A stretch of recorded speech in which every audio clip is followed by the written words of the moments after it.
Well, it sounds like white supremacy. That's all. Just one of the elements in it, which is deception by the use of words. Yes. That's how the white supremacists use words when it comes to the non-white people of the planet.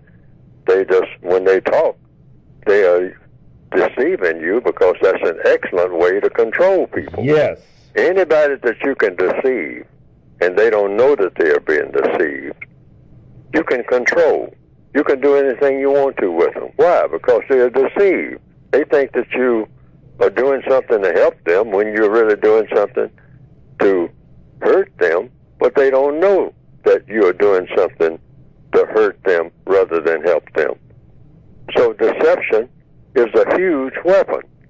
The white supremacists absolutely rely on it in all 9 areas of activity. They have to be deceptive. They have to fool people when it comes to what? Economics, education, entertainment, labor, law, politics, religion, sex, war, deception. Fool them. Keep them fooled. Keep them confused. When you're fooling people, you're confusing them. Yes. And if it's 10 people in a room, and I've said this many times, and I'm going to repeat it again. If it's 10 people in a room, and 9 of those people are confused about everything that comes up, but you got one person who is not confused, the question is, logically speaking, who is the most powerful person in that room? The most powerful person is the person that knows what the truth is. And the other people are acting on falsehood. Why? Because the 10th person has fooled them. So anybody that you can fool, you can control. Mm-hmm. That's just the law of the universe. The white supremacists know this. So when they open their mouths and say anything, it doesn't make any difference how they say it. They're saying it to a non-white person. If that white person is a white supremacist, they're being deceptive, one way or another. And an arch deceiver, what you might call a supreme deceiver, which is what they are, it means you can't detect the deception. That goes without saying about deception itself. If you can detect the deception, if you know that you are being deceived, you're not being deceived. Correct. But every victim of racism should have the position in his or her mind of, I've often used this as a cliche saying, here they come, what are they up to now? That should always be your position. I mean, I don't care how they approach you, what they're saying, how beautiful it sounds, yes, sir, how much money they bring, because right now they're bringing tons of it, particularly in certain areas of activity. The entertainment field,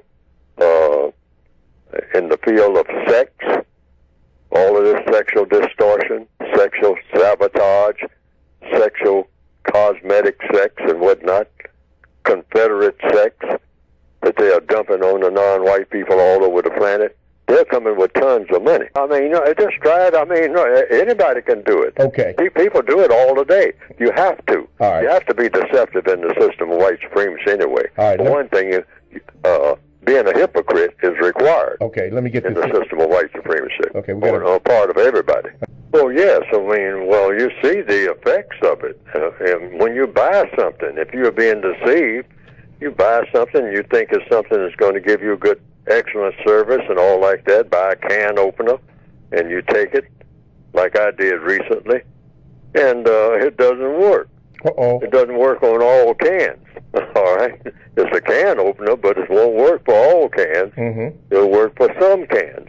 Depends on who made the can, because the people who are in the canning business may not make a can that's designed to be opened by a standard can opener, whatever that means, if you can find out what is a standard can opener. So You have all kinds of ways of deceiving people. And Yes. I think it was Mark Twain, if I'm quoting him correctly. And it's real important to quote people correctly. Yes, sir. I hope that I'm quoting him correctly. He said, there are three types of lies. Uh-oh. This is from Mark Twain. Okay.